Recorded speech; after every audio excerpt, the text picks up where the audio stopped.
Nah, selanjutnya ada cerita singkat dari seorang supir bus lintas daerah nih, Bu. Katanya banyak nih teman-temannya yang mengalami kecelakaan di daerah tersebut karena diganggu oleh sosok putih yang emang nyari tumbal katanya, Bu.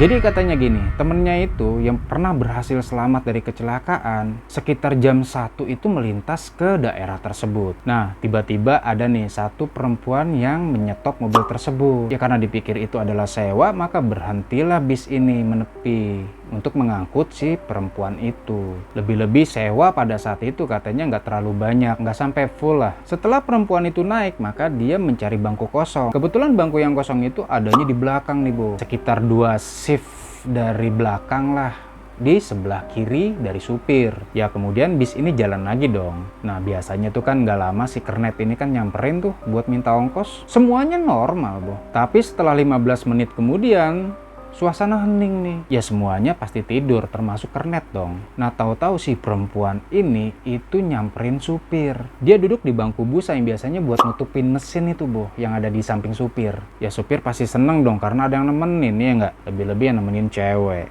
Mulai deh nih ceritanya si supir ini buka omongan atau buka obrolan gitulah. Kok belum tidur, Mbak? Tapi respon si perempuan ini diem aja, cool aja gitu.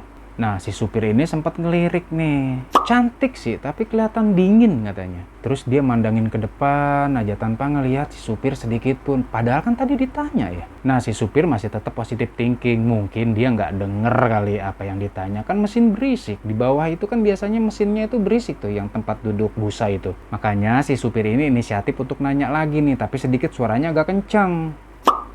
Mbak mau turun di mana emang? Lagi-lagi si perempuan ini diem aja, Bu. Nggak nyaut, nggak ngerespon sama sekali. Pandangannya tetep aja ngeliat ke depan. Nah, nggak lama, si supir ini ngerasa nyium bau anyir gitu, Bu. Kayak bau borok lama gitu. Terus si supir ini coba compare nih dengan penumpang di belakang dengan cara dia ngeliat spion dalam gitu. Maksudnya apakah penumpang yang di belakang dia ini punya respon yang sama atas bau tersebut gitu. Tapi nyatanya pas dilihat ke spion atas itu, semua pada tidur, Bu. Nggak ada pergerakan sekalipun. Nggak ada yang nunjukin tanda-tanda kalau mereka masih melek gitu. Ya semua tidur. Ya tapi si supir ini tetap positif thinking. Dia terusin lagi tuh nyetir, fokus ke depan. Ya nggak, karena jalanan ini kan ekstrim. Tapi secara sadar nggak sadar kan biasanya sudut kiri ini tuh kan nge-wide gitu, Bro. Dia ngerasa udah nggak ada orang di sampingnya, alias udah nggak ada si mbaknya ini, Bu. Saking penasaran nengok kan dia. Bener udah nggak ada. Terus dia ngelihat ke spion atas tuh. Maksudnya kan kalau seandainya ada di posisi ini, kemudian dia balik ke bangkunya, pasti kan kelihatan tuh dia jalan ke belakang balik ke bangkunya. Nah pas dia lihat ke spion dalam itu, ternyata kondisinya masih sama, nggak ada pergerakan sama sekali. In case dia balik ke bangkunya kan pasti kelihatan jalan ke belakang.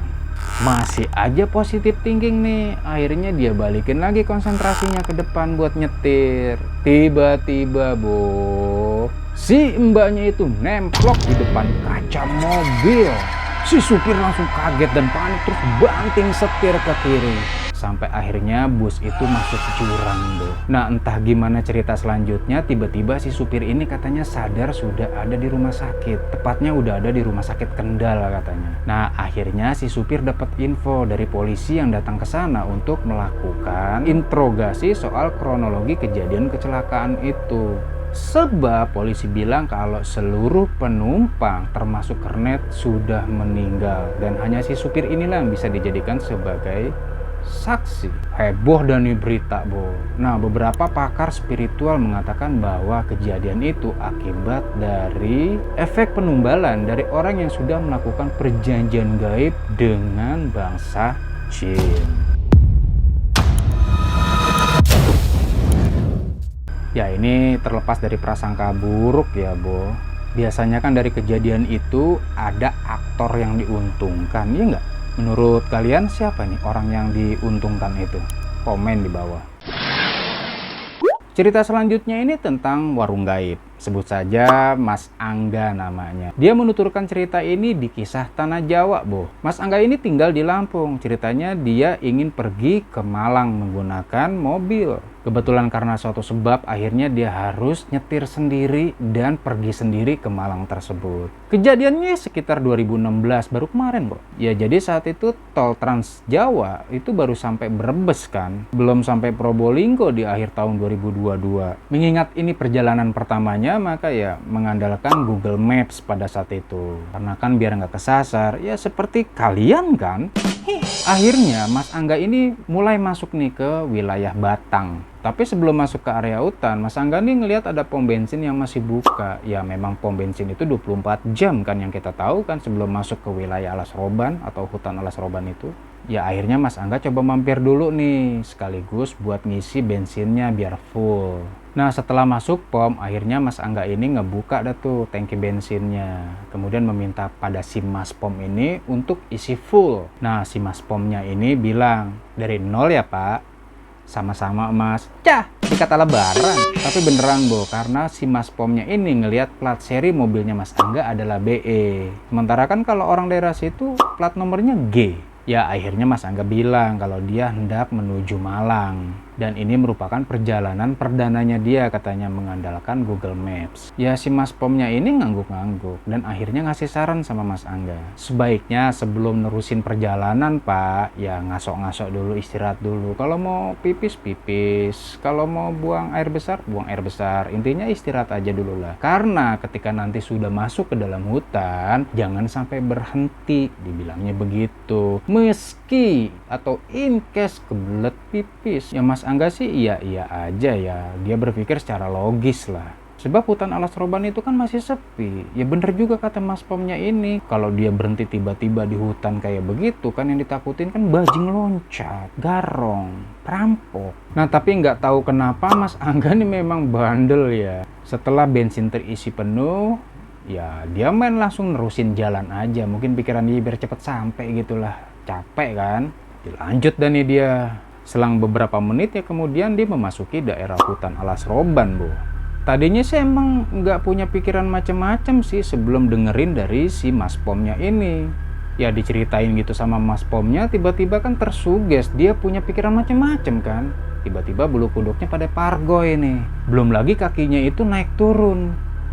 Ya memang naik turun kan nginjek gas sama rem. Emang jadi kata mobil otonom kali. Hal yang ditakutkan sama si Mas Pom kejadian. Mas Angga kebelet pipis. Untungnya setelah sekian lama dia harus nahanin itu pipis yang udah di ujung, dia ngelihat warung, Bo. Ada beberapa mobil juga yang parkir di sana ternyata. Sumringah dong Mas Angga. Kemudian parkirlah dia. Karena pikir kan ada beberapa mobil yang parkir di sana. Aman dong, nggak ada begal dong. Ketika berjalan masuk ke dalam warung tersebut, dia lihat nih ada beberapa orang yang memang lagi duduk di sana. Tapi anehnya orang tersebut nggak ada ngobrolnya sama sekali, Bu. Kayak orang marahan gitu lah. Duduk anteng aja. Ngobrol kagak, main HP kagak, ambil konten kagak, nggak kayak kalian. Bentar-bentar kayak guys lagi ada di sini nih. Termasuk saya sih, Bu. Nah, sebagai orang yang ingin menghormati kultur budaya ramah tamahnya daerah sana, Mas Angga permisi dong. Permisi Bapak. Yang disapa diem aja, Bu. Cuma nengok doang. Ngomong kagak, apa kagak. Bilang oke, bilang oke kek, kagak Bo, diem aja, diem. Nah Mas Angga berpikir positif, kali aja mereka nggak mengerti bahasa Indonesia, banyak juga kan kejadian kayak gitu. Kemudian Mas Angga permisi sama si ibu, katanya mau ke toilet, mau numpang pipis gitu loh. Lagi-lagi si ibunya ini juga nggak nyautin, dia cuma nunjuk aja ke belakang gitu. Ya karena udah kebelet ya, Mas Angga cuma berpikiran bahwa oh WC-nya ada di belakang, ya wes dia langsung tuh ke belakang. Ternyata gelap Boh di sana, nggak ada penerangan sama sekali. Nah kemudian diambil tuh senter dari HP-nya tuh, disorot. Setelah Mas Angga menerangi dengan handphone, ternyata di situ cuma ada kotakan bilik gitu Boh. Ukurannya 1 kali 1 meter, kemudian tingginya 1,5 meter. Ya daripada nggak ada kan, ya udah Mas Angga akhirnya pipis di situ. Mas Angga pipisnya jongkok dan selama Mas Angga pipis disenterin tuh kanan kiri. Khawatir lah ya, tahu-tahu ada ular di bawah menyontok pantatnya aja ya, siapa tahu. Tengok, nggak konsen juga sih dia pipis, tapi akhirnya tuntas. Selesai dari prosesi itu, akhirnya Mas Angga balik lagi nih ke ibunya. Dia ngucapin terima kasih.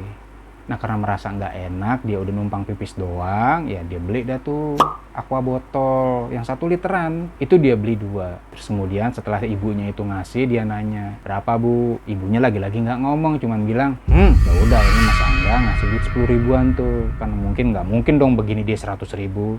Akhirnya ngasih dah tuh 10 ribuan. Setelah dibungkus plastik sama ibunya, Mas Angga kemudian nengok nih kanan kiri, ngeliatin orang-orang yang tadi, yang masih pada diem bu dengan posisi yang sama, macam kayak orang marah-marahan aja, diem aja sekut gitu loh. Tiba-tiba pundaknya Mas Angga ditepok, dah sama seorang bapak-bapak. Kata bapak-bapak, urusannya udah selesai kan, silakan tinggalkan tempat ini. Begitu Bo. Ya karena memang kebutuhan Mas Angga itu cuman pipis, akhirnya Mas Angga jalan ke mobilnya. Nah nggak sengaja Mas Angga sebelum masuk mobil itu megang kap mesin Bo. Kap mesinnya panas, model kayak orang abis jalan jauh gitu. Padahal kan kondisi mobil mati dan berhenti cukup lama kan tadi pipis, ya 10 menit kan cukup lah ya.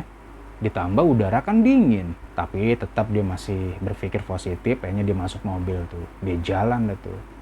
Ya kurang lebih sekitar 10 menitan dia jalan lah. Mobilnya ngebrebet, ngempos, gasnya ngempos. Nah karena dia lihat di sana ada truk-truk pada berjejer, kemudian ada warung juga, warung makan gitu. Akhirnya dia berhenti tuh parkir di situ, ngejauh dikit dari posisi truk-truk itu pada parkir.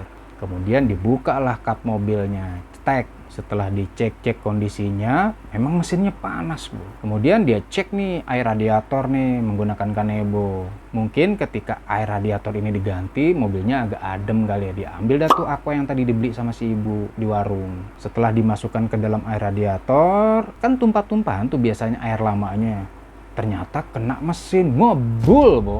Ngebul gitu asapnya. Nah bikin perhatian orang-orang yang ada di sekitar itu dah tuh, karena kan asapnya gila ngebul banget gitu. Nah ada seseorang yang nanya, kenapa mas? Dia cerita kalau mobilnya itu memang sudah merasa panas ketika berhenti di warung yang sana tuh mas. Si masnya ini kaget, warung yang mana mas? Saya lama di sini, saya nggak tahu di sana ada warung, nggak pernah ada warung kok di sana. Shock kan mas Angga kan? Ada kok mas, tadi saya beli air di sana, saya numpang pipis sekalian. Mas panjang jalan ini sampai sebelum pom bensin masuk hutan itu nggak ada warung. Begitu katanya. Shock lah mas Angga, orang bener-bener nyata kok dia ke warung itu. Nah akhirnya orang itu bilang, mas ini sebenarnya itu tadi masuk ke warung gaib atau warung setan. Emang banyak kok kejadian yang ngalamin kayak sampean itu. Begitu Bo, serem ya. Kalau kalian nemuin warung seperti itu, apa yang akan kalian lakukan? Selfie kah? Komen di bawah. Nah bos, sebenarnya itu bagian kecil dari cerita-cerita keanehan lain di daerah Alas Roban. Mungkin kalian punya cerita sendiri yang mau dibagi sama kita, boleh silakan tulis di komentar. Sampai di sini dulu cerita kali ini, masih banyak cerita-cerita aneh yang mau kita kasih boh ke kalian. Terus ikuti channel ini dan like video ini jika kalian berkenan, dan dislike jika kalian tidak suka. Wassalamualaikum warahmatullahi wabarakatuh. Bye bye.